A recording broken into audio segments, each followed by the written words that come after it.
Wahyu pasal 7.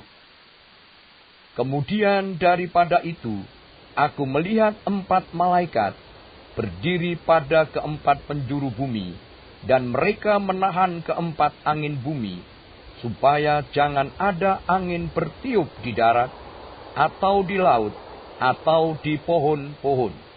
Dan aku melihat seorang malaikat lain muncul dari tempat matahari terbit. Ia membawa meterai Allah yang hidup, dan ia berseru dengan suara nyaring kepada keempat malaikat yang ditugaskan untuk merusakkan bumi dan laut. Katanya, "Janganlah merusakkan bumi, atau laut, atau pohon-pohon, sebelum kami memeteraikan hamba-hamba Allah kami pada dahi mereka." Dan aku mendengar jumlah mereka yang dimeteraikan itu, 144.000 yang telah dimeteraikan dari semua suku keturunan Israel. Dari suku Yehuda, 12.000 yang dimeteraikan. Dari suku Ruben, 12.000. Dari suku Gad, 12.000. Dari suku Asyer, 12.000. Dari suku Naftali, 12.000. Dari suku Manasye, 12.000. Dari suku Simeon, 12.000. Dari suku Lewi, 12.000. Dari suku Isakar, 12.000. Dari suku Sebulon, 12.000. Dari suku Yusuf, 12.000. Dari suku Benyamin, 12.000.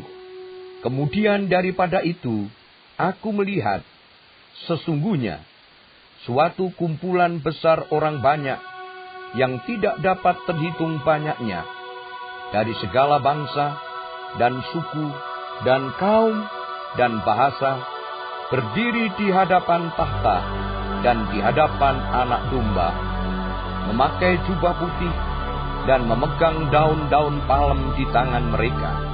Dan dengan suara nyaring, mereka berseru, "Keselamatan bagi Allah kami, yang duduk di atas tahta, dan bagi Anak Domba." Dan semua malaikat berdiri mengelilingi tahta dan tua-tua dan keempat makhluk itu. Mereka tersungkur di hadapan tahta itu, dan menyembah Allah, sambil berkata, "Amin. Puji-pujian dan kemuliaan, dan hikmat, dan syukur, dan hormat, dan kekuasaan, dan kekuatan bagi Allah kita, sampai selama-lamanya. Amin." Dan seorang dari antara tua-tua itu berkata kepadaku, "Siapakah mereka yang memakai jubah putih itu? Dan dari manakah mereka datang?" Maka kataku kepadanya, "Tuanku, Tuan mengetahuinya." Lalu ia berkata kepadaku, "Mereka ini adalah orang-orang yang keluar dari kesusahan yang besar.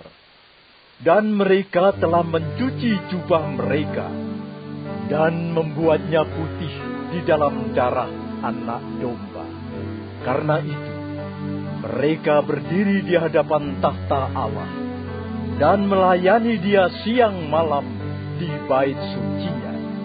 Dan Ia yang duduk di atas tahta itu akan membentangkan kemahnya di atas mereka. Mereka tidak akan menderita lapar dan dahaga lagi, dan matahari atau panas terik tidak akan menimpa mereka lagi. Sebab Anak Domba yang di tengah-tengah tahta itu akan menggembalakan mereka, dan akan menuntun mereka ke mata air kehidupan. Dan Allah akan menghapus segala air mata dari mata mereka."